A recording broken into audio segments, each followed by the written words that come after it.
Para sa dating senador na si Antonio Sonny Trillanes ay makakalaya lamang umano ang kontraktor na si Sara Diskaya kung ituturo niya kung sino ang kanyang backer noong administrasyon ni dating Pangulong Rodrigo Duterte. Matatandaang sinabi noon ni Diskaya nang tanungin ito sa Senate Blue Ribbon Committee kung anong taon sila nakatanggap o nakakuha ng malaking projects ng DPWH. Sagot noon ni Diskaya kay Senator Bato de la Rosa ay taong 2016, taon na kung saan ay Administrasyong Duterte ang namumuno sa bansa.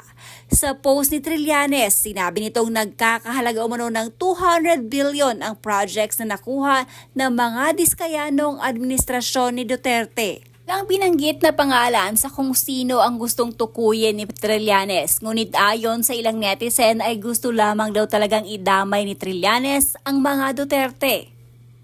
Ngayong na nakakulong na si Diskaya, dapat niyang ma-realize na ang tanging paraan lang para makalaya siya ay kung sasabihin niya ang totoong backer niya noong Duterte admin, kaya siya nakakuha ng 200 billion worth of projects.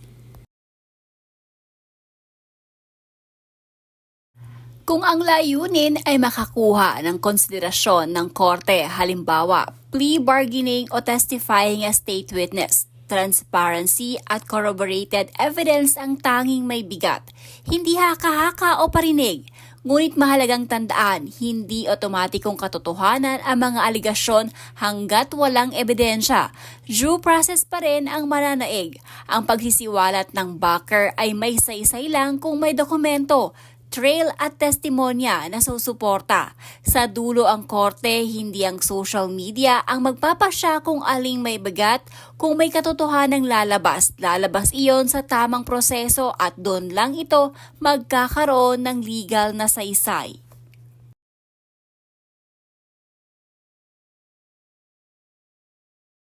Tama, Sentry. She should realize at this early yung kinahantungan ni Janet Lim Napoles after niyang magpagamit sa mga mastermind ng PDEF scam.